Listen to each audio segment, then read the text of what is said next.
ये चल क्या रहा है? गोल्ड और सिल्वर इतने क्रेजी से भाग क्यों रहे हैं? जब मैं ये वीडियो बना रहा हूँ उस समय गोल्ड की प्राइस 1,20,000 रुपए पर 10 ग्राम को क्रॉस कर चुके हैं। वहीं सिल्वर की प्राइस 1,60,000 रुपए पर केजी को क्रॉस कर चुकी है। अगर हम बीते कुछ सालों के रिटर्न्स के बारे में बात करें तो गोल्ड ने पिछले एक साल में 31% के रिटर्न दिए हैं, वहीं 2 साल में 57% के रिटर्न दिए। रिटर्न्स के मामले में ना सिल्वर भी पीछे नहीं रहा है। अगर एक बात करें, एक साल में सिल्वर ने 54% के रिटर्न दिए हैं। अगर हम सिल्वर के वही 3 साल का सीजीआर निकाल के चलें तो नियरली ऑलमोस्ट 36% का रहा है। गोल्ड और सिल्वर ने पिछले एक साल 2 साल में इतने क्रेजी रिटर्न दिए हैं, इनसेन रिटर्न। वेट पर मैं आपको एक शॉकिंग डाटा दिखाता हूँ। ये चाइना के गोल्ड रिजर्व का चार्ट है। इस चार्ट को मैंने 5 साल के टाइम फ्रेम पर लिया है। यू कैन सी दैट 2022 के थर्ड क्वार्टर तक चाइना के पास ऑलमोस्ट 1500 टन का गोल्ड रिजर्व था, और वहीं 2025 के सेकंड क्वार्टर के आते आते चाइना के पास ऑलमोस्ट 2300 टन का गोल्ड रिजर्व हो गया। ये हो क्या रहा है? चाइना इतना गोल्ड रिजर्व कर क्यों रहा है? अगर बीते हम 2 या 3 साल की बात करें तो चाइना ने ऑलमोस्ट 1.5 टाइम्स अपने गोल्ड रिजर्व को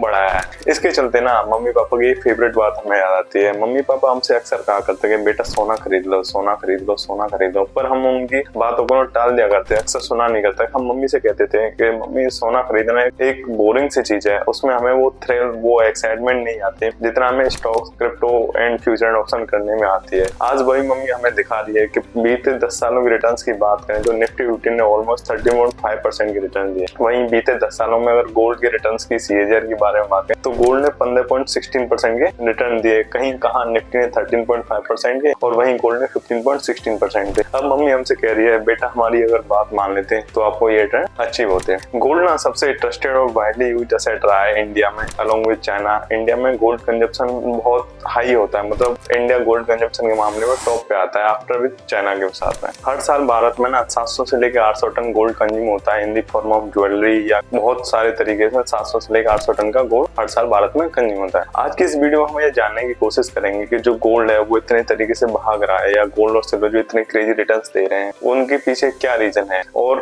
लास्ट में हम ये बात करेंगे आपके पास गोल्ड और सिल्वर में इन्वेस्ट करने के लिए बेस्ट इन्वेस्टमेंट ऑप्शन क्या रहने वाले हैं। एंड लास्ट में बात करूंगा आपको इस पॉइंट पर गोल्ड और सिल्वर आपको खरीदना चाहिए या नहीं। नमस्कार दोस्तों, मेरा नाम है सौरभ। हमारी इंडियन सोसाइटी में ना गोल्ड एक मेटल नहीं है, एक ट्रेडिशन है, मतलब एक सिंबल ऑफ प्रॉस्पेरिटी। हम गोल्ड को इसलिए खरीदते हैं to back in the prosperity, मतलब गोल्ड को खरीदना एक लक्ष्मी जी की ब्लेसिंग माना जाता है। इसी प्रॉस्पेरिटी की वजह से ना इंडियन हाउस होल्ड गोल्ड में इन्वेस्टमेंट करने को ज्यादा प्रेफरेंस करते हैं as compare to equities. According to report के हिसाब से जो हमारी इंडियन हाउस होल्ड की जो वेल्थ है ना, approximate 16% wealth are held in gold, और वही हम बात करें तो इक्विटी में ओनली 5% है। इससे हमें ये देखने को मिलता है कि जो इंडियन फैमिली ना गोल्ड पर कितना ट्रस्ट करते हैं। फॉर जनरेशन गोल्ड को ना एक symbol of safety and saving की माना जाता है। इसी सिंबल एंड सेफ्टी की वजह से ना, इसी symbol of safety and saving की वजह से ना अकॉर्डिंग टू WGC मतलब वर्ल्ड गोल्ड काउंसिल की वजह से इंडिया के पास ऑलमोस्ट 900 टन का गोल्ड रिजर्व है, and India holds 8th rank in the gold reserve. और अगर टॉप पे बात करें तो यूएस है, उसकी गोल्ड रिजर्व पास 8100 टन का गोल्ड रिजर्व है। अगर हम गोल्ड की हिस्ट्री के बारे में बात करें तो 1964 में सोना 63 रुपए पर 10 ग्राम था। 1970 आते आते ये सोने का प्राइस 184 रुपए पर 10 ग्राम हो गया, और 1980 आते आते सोने का प्राइस 1330 रुपए पर 10 ग्राम हो गया। मतलब 1964 से लेकर 1980 तक over a period of 16 year gold ने ऑलमोस्ट 20 टाइम्स के रिटर्न दिए। वहीं 1990 आते आते सोने की प्राइस 3200 रुपए पर 10 ग्राम हो गई, एंड 2000 आते आते सोने की प्राइस 4400 पर 10 ग्राम हो गई। 2020 आते आते ना सोने में एक लंबी उछाल देखने को मिली। सोने ने बहुत सारे जो क्राइसिस हैं वो देखिए, जैसे 2000 का .com बबल गया, 2008 का फाइनेंशियल क्रैश हुआ है। बहुत सारे क्राइसिस से गुजरने के बाद 2020 आते आते सोने की प्राइस 48,000 रुपए पर 10 ग्राम हो गई। अगर हम करंट सिनेरियो की बात करें 2025 में सोने की, जब मैं ये वीडियो बना रहा हूँ उस टाइम सोने की प्राइस 1,20,000 रुपए पर 10 ग्राम को क्रॉस कर चुके हैं। मतलब ओवर लास्ट 5 ईयर, मतलब 2020 से लेकर 2025 तक गोल्ड ने ऑलमोस्ट 2.5 टाइम्स का रिटर्न्स दिया है। अगर हम अब बात करेंगे सोना है या जो सिल्वर है वो इतने क्रेजी तरीके से भाग क्यों रहे हैं। जो एवरी मिडिल क्लास की फैमिली, एवरी जो मिडिल क्लास फैमिली है उसकी जो परचेजिंग पावर्स है वो बाहर कैसे जा रहे हैं। उसमें सबसे बड़ा रीजन है limited supply and global demand. जो ग्लोबल डिमांड है गोल्ड की वो बढ़ती जा रही है, either in the form of gold jewellery हो या रिजर्व के रूप में। जो भी रिटेल इन्वेस्टर है वो भर भर के सोना खरीद रहे हैं लास्ट 1 साल से 2 साल से, और जितने भी सेंट्रल बैंक्स हैं वो गोल्ड को होल्ड कर रही हैं in the form of gold reserve के रूप में। अगर हम बात करें पिछले लास्ट 3 साल में गोल्ड सेंट्रल बैंक्स ने ऑलमोस्ट हर साल 1000 टन का गोल्ड रिजर्व किया हुआ है, अपने पास गोल्ड को रिजर्व करते जा रहे हैं। जितने भी सारी कंट्रीज हैं वो सारे अपने गोल्ड रिजर्व को बढ़ाते जा रहे हैं। अब उसका पता नहीं उसको इतने सारे रीजंस हैं कि पता नहीं कौन सी कंट्री, जितनी भी कंट्रीज है वो इतने अपने गोल्ड रिजर्व को बढ़ा क्यों रही है। बट गोल्ड की जो सप्लाई है वो रिलेटिवली फिक्स है, जिसकी वजह से एक इम्बैलेंस क्रिएट होता है बिटवीन डिमांड एंड सप्लाई, क्योंकि गोल्ड की जो डिमांड्स है वो ईयर एंड ईयर बढ़ती जा रही है। या तो कह लो गोल्ड ज्वेलरी कह लो, कंजम्पशन कह लो, या ETF म्यूचुअल फंड में जो इन्वेस्टमेंट हो रही है, जितनी ये सेंट्रल बैंक्स होती हैं या जो बैंक्स हैं वो अपने रिजर्व को बढ़ाती रहे हैं, जिसकी वजह से डिमांड तो बढ़ती जा रही है पर जो गोल्ड की जो सप्लाई है वो रिलेटिवली फिक्स है, जिसकी वजह से एक इम्बैलेंस क्रिएट हो गया डिमांड एंड सप्लाई के बीच में, जिसकी वजह से गोल्ड की प्राइस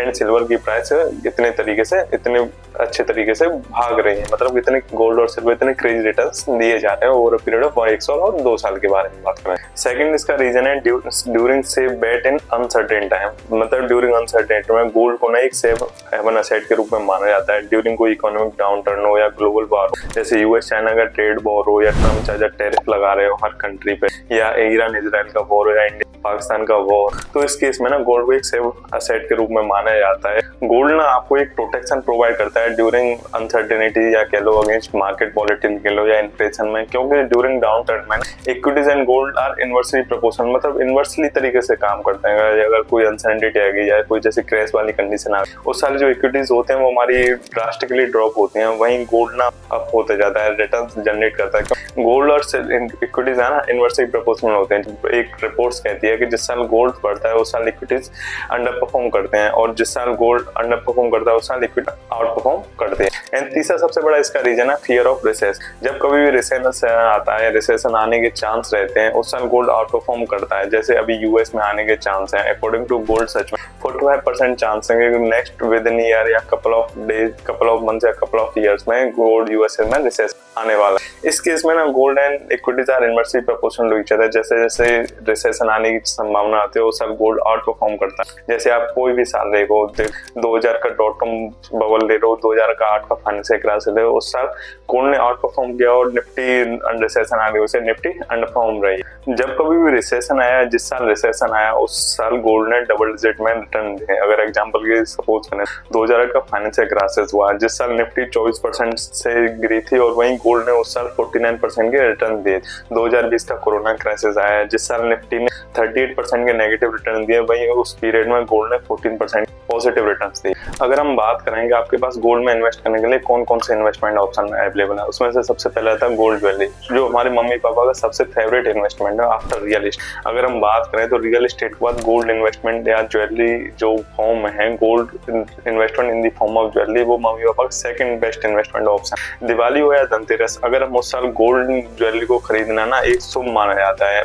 फिजिकल ज्वेलरी में ना बहुत सारे प्रोस कॉन्स देखने को मिल जाएंगे या बहुत सारी प्रॉब्लम देखने को मिल जाएगी। जैसे जिस साल आप गोल्ड ज्वेलरी खरीद उस पर आपको मेकिंग चार्ज देने पड़ेंगे, आपको एडिशनली GST भी देना पड़ता है। गोल्ड ज्वेलरी को स्टोर करने के लिए स्टोरेज इशू आ सकता है या लॉकर चार्ज मिल जाता है। इसमें सेकंड ऑप्शन है हमारे पास डिजिटल गोल्ड, मतलब gold in the form of digital. पर इसमें से सबसे बड़ी प्रॉब्लम ये है कि आपको गोल्ड के बाइंग और सेलिंग प्राइस में आपको बहुत ज्यादा डिफरेंस देखने को मिल जाएगा। एंड एडिशनली आपको 3% GST देनी पड़ेगी जब भी आप कभी भी आप गोल्ड को बाई कर। इसमें से तीसरा सबसे बड़ा बेस्ट इन्वेस्टमेंट ऑप्शन अवेलेबल है SGB, मतलब सोवरेन गोल्ड, मतलब फिजिकल गोल्ड कह लो या गोल्ड का इसे एक अल्टरनेटिव ऑप्शन के।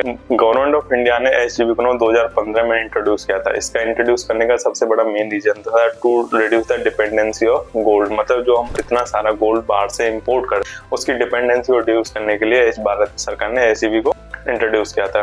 अब SGB को ना गवर्नमेंट ऑफ इंडिया ने बंद कर दिया, उसके बहुत सारे रीजंस हो सकते हैं, बट SGB में इन्वेस्ट करना इन दी गोल्ड के लिए सबसे बेस्ट इन्वेस्टमेंट था।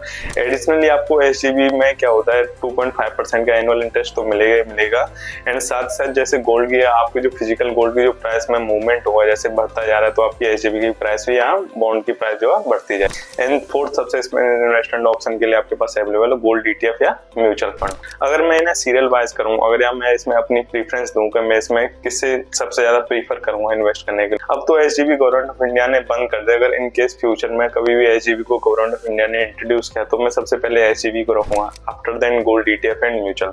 मैं gold jewellery and digital gold में इन्वेस्ट नहीं करूंगा क्योंकि इसमें बहुत सारे कॉन्स देखने को मिल जाएंगे। ऐसे 3% का GST देखने को मिल जाएगा, आपको मेकिंग चार्ज देखने को मिल जाएगा। अगर फिजिकल ज्वेलरी खरीदते हो तो आपको स्टोरेज इशू का देखने को मिल जाएगा, आपको स्टोरेज चार्ज अलग से देना पड़ेगा। अगर government of India in future में अगर एचडीबी इशू करती है, नए एचडीबी इशू करती है, तो मैं मोस्ट प्रोबेबली एचडीबी की तरफ इन्वेस्ट करने के लिए सलाह दूंगा या मैं खुद प्रीफरेंस करूंगा एचडीबी इन्वेस्ट करने के लिए। उसमें सबसे बड़ा मेन रीजन है कि गोल्ड की जो प्राइस की एप्रिसिएशन है वो तो आपको मिलेगी मिलेगी, एडिशनली आप 2.5% का इंटरेस्ट मिलेगा। एंड इसके सबसे बेस्ट ऑप्शन बेस्ट ये चीज है, अगर आप गोल्ड बॉन्ड्स को मैच्योरिटी तक होल्ड कर दो, आपको टैक्स फ्री होता है, आपके जो रिटर्न्स हैं वो टैक्स फ्री होंगे। अगर in future government HDB issue नहीं करती है तो मैं I will continue my investment with gold ETF या म्यूचुअल। अगर हम फाइनल रेट कंक्लूजन के बारे में बात करेंगे, आपको सिल्वर और गोल्ड इस पॉइंट पर खरीदना चाहिए या नहीं, इसमें सबसे बड़ा मेन रीजन अभी जो मार्केट में अनसर्टेनिटी है वो कंटिन्यू होती जा रही है। वो यूएस चाइना का जो ट्रेड वॉर चल रहा है वो उसका अभी ये कंफर्म नहीं है दोनों का सेटलमेंट या दोनों के जो इश्यूज हैं वो कब तक रिजोल्व होंगे, क्योंकि चाइना ने जो रेयर अर्थ मटेरियल है उनकी जो इम्पोर्ट पे ना बहुत सारे रेस्ट्रिक्शन लगा दिए हैं कि आपको कंपनीज को ये कहा अगर आप उनसे रेयर अर्थ मटेरियल खरीद तो रहे हो पर आपको ये हमें अंडरटेकिंग देनी पड़ेगी आप कहाँ यूज करो, जिससे ना सबसे बड़ा मेजर इफेक्ट यूएसए को पड़ा है, क्योंकि जितनी भी एनवीडिया है, जितनी भी आईटी कंपनीज है, उन सभी में rare earth material product manufacturing में लगता है। एंड सबसे सेकंड रीजन है ट्रेड वॉर चल रहा है, जो यूएस और चाइना का जो ट्रेड वॉर चल रहा है, जो ट्रम्प उधर से टैरिफ लगाए जा रहे हैं चाइना इस प्रोडक्ट पे, और चाइना जो रेयर अर्थ मटेरियल के इंपोर्ट पे बैन लगा दिया या रेस्ट्रिक्शन लगा दिया है। अंटिल एंड जब तक ये ट्रेड वॉर वाली सिचुएशन रिजोल्व नहीं होती तब तक गोल्ड की जो प्राइस है ना वो आपको सूट, गोल्ड और सिल्वर की जो प्राइस है वो आपको रिटर्न्स के मामले सूट होती दिखेंगे। पर इतना जरूर है कि जो गोल्ड और सिल्वर ने जो पिछले 1 साल 2 साल से जो रैली दिखाई है वो लंबे टाइम तक सस्टेन करने वाली नहीं है।